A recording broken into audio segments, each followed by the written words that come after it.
Hola, ¿cómo estás? Dios te bendiga muchísimo. Estamos compartiendo nuestro tiempo devocional, ¿sí? Hoy, marzo 23, nos guían las lecturas diarias de John MacArthur y el devocional de hoy se titula La prueba de la deidad de Jesús.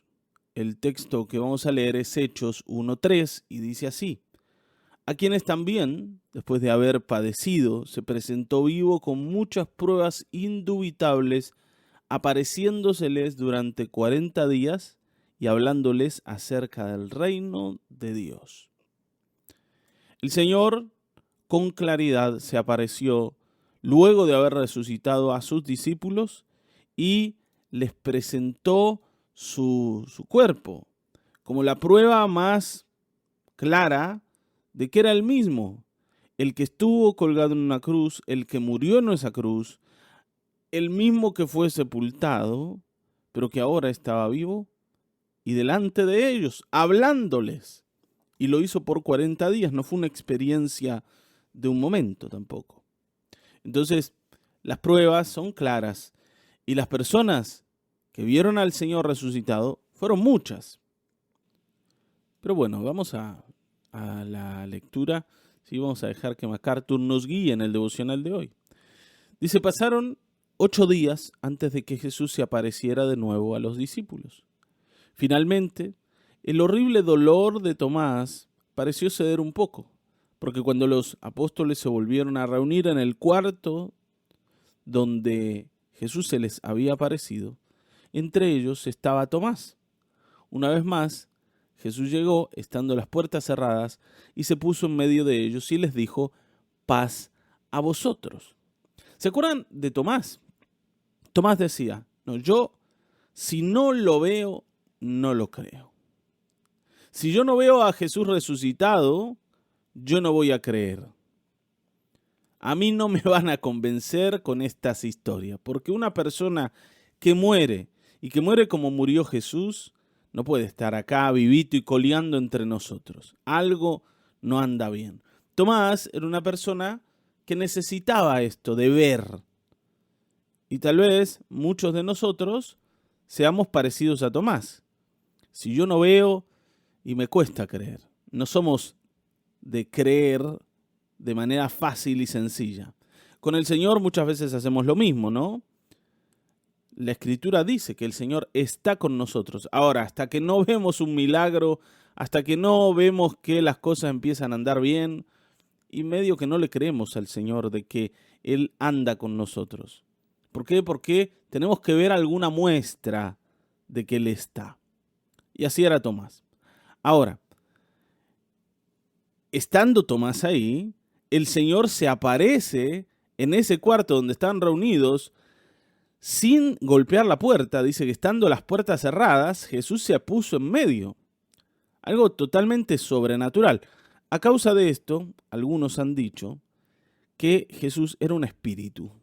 Sin embargo, sabemos que no es así, por lo que el Señor hizo y por lo que le dijo a Tomás de esto de mete tu mano en mi costado. O sea, ahí estaba el Señor con el cuerpo con el que había sido colgado en la cruz. Aunque por supuesto, ese cuerpo del Señor, el cuerpo resucitado de Cristo, tenía ciertas capacidades diferentes a las de cualquier otra persona. Por eso Él se pone en medio del lugar donde estaban reunidos sin pasar por la puerta, sin tocar. Simplemente entró. Y esto es algo sobrenatural, pero no quiere decir que Jesús sea un espíritu, sino que era un ser humano de carne y hueso. Tal vez algún día, cuando el Señor transforme nuestro cuerpo también sea parecido al del Señor. No lo sabemos, pero seguramente ya lo vamos a descubrir. Ahora dice, por supuesto, no era necesario que nadie le dijera a Jesús lo que había dicho Tomás. Tomasito había dicho, no, yo no voy a creer. Hasta que no lo vea con mis ojitos, no voy a creer. Así que dice que Jesús miró a Tomás directamente a los ojos. Era el incrédulo del grupo, para decirlo así. Y le dijo, pon aquí tu dedo y mira mis manos.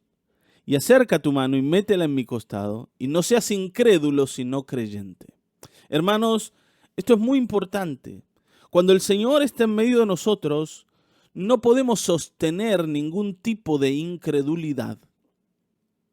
Y no importa la causa por la que nosotros seamos incrédulos. ¿Se acuerdan? Venimos predicando de Moisés.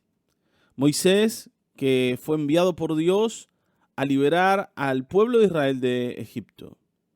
Pero cuando va Moisés a Egipto, no se encuentra con una situación favorable. El faraón se opone, en principio, y el pueblo, que empieza a sufrir por la opresión de Faraón, a causa del pedido de libertad, también comienza a atacar a Moisés. Y Moisés ve que en vez de comenzar con éxito la cosa, empieza mal. Y se desanima delante de Dios y vuelve para atrás y vuelve a decirle al Señor: ¿para qué vine? Yo no soy el indicado. Yo no tendría que haber estado acá. Al final de cuentas, yo no quería esto. Yo vine acá como tu vocero, como tu enviado, como tu siervo, y las cosas están saliendo mal. Está bien, ¿no? De alguna forma, Moisés vuelve a retroceder en su corazón con respecto a la fe que tenía en aquello que el Señor le dijo que iba a ocurrir. Ahora se desanimó. Y uno podría decir, bueno, pero tiene toda la razón Moisés.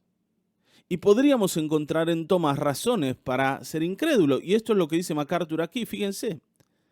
Dice: el Señor fue extraordinariamente gentil con Tomás. Tomás había errado porque estaba más o menos predispuesto a ser pesimista. Pero su error fue el error de un amor profundo. Fue provocado por la angustia, porque tenía el corazón roto, por la incertidumbre y por el dolor de la soledad. Nadie podía sentir lo que Tomás sentía a menos que amara a Jesús como Tomás lo amaba. Por eso Jesús fue tierno con él.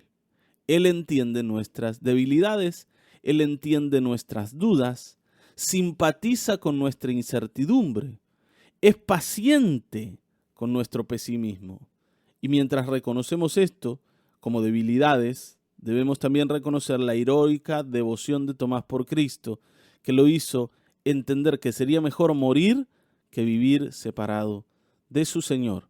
Y la prueba de su amor es esta profundidad en su desesperación.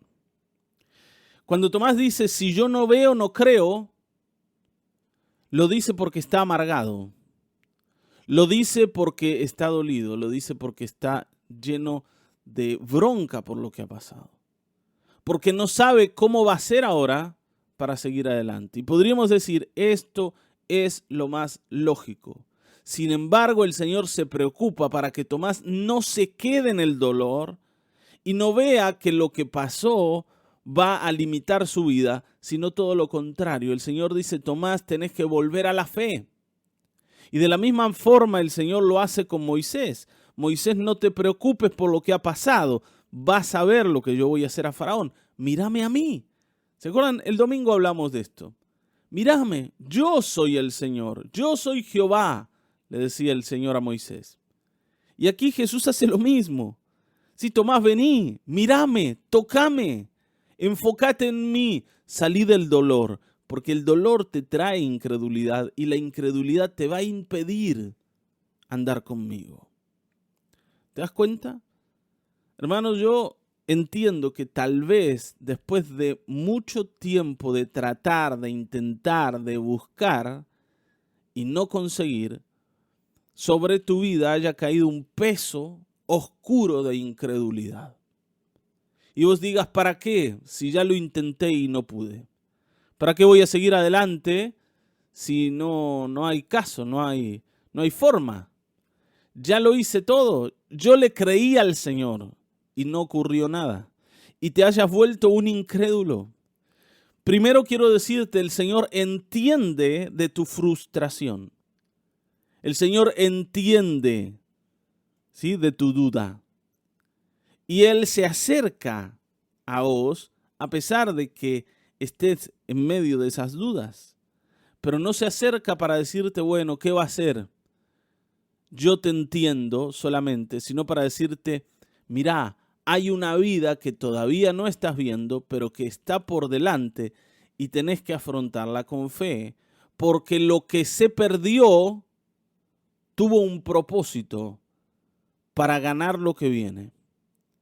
Tanto la oposición de Faraón como la del pueblo, como la muerte del Señor tenían un propósito, y es que la gloria de Dios se manifieste en medio de nosotros.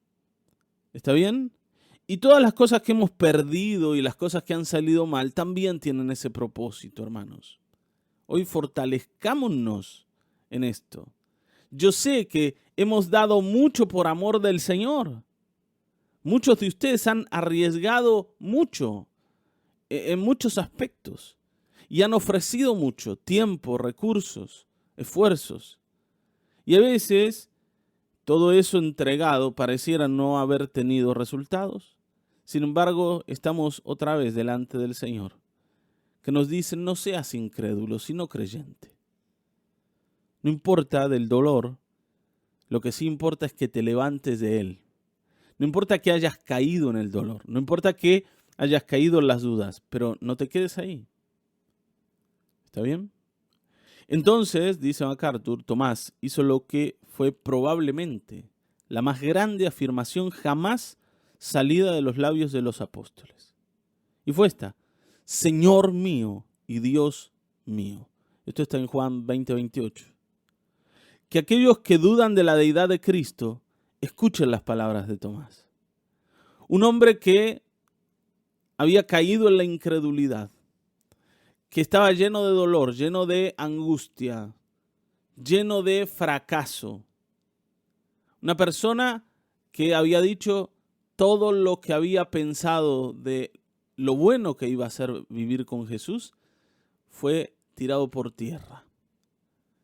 Las esperanzas que yo tenía fueron destruidas cuando vio a Jesús crucificado. Pero aquí estamos frente a un hombre que vuelve a retomar sus esperanzas y que vuelve a creer y que se levanta del dolor y que reconoce a quien está delante de él como su Señor y su Dios. Y esta afirmación ningún discípulo, ningún apóstol la había hecho hasta este momento. El Señor no solo es el Señor, no solo es el que manda, no solo es el maestro, no solo es el líder de todos nosotros, sino es nuestro Dios. Y Tomás dice: tú eres mi Dios. Y reconoce que Jesús no es un simple mortal, no es un hombre bueno solamente, no es alguien que tiene capacidades sobrenaturales para hacer milagros. Él es Dios mismo delante de ellos, en medio de ellos. Y hermanos, nosotros tenemos que reconocer que Dios está en medio de nosotros, a pesar de nuestros dolores, de nuestros fracasos, a pesar de nuestros errores. Y por eso tenemos que salir de allí y venir a la fe para decirle al Señor lo mismo que dijo Tomás: Señor mío y Dios mío, tú estás enfrente de mí, yo no voy a refugiarme en la incredulidad. Amén. Ahora, ¿alguna vez has sentido que Jesucristo, el Señor, te ha mostrado paciencia con tus propias dudas? ¿Alguna vez te sentiste así, ¿no? Lleno de dudas, pero frente a un Dios de paciencia, frente a un Dios que te espera, frente a un Dios que no se escandaliza, no dice: pero ¿cómo me vas a dudar en este momento? Después de todo lo que hice por vos. El Señor jamás ha actuado así. Al contrario, nos ha esperado y ha sido bueno. Y hoy tenemos que venir a la fe para seguirle y para honrarle y para reconocerle Dios en medio de nosotros. Amén. Te mando un abrazo grande, un saludo grande. Dios te bendiga.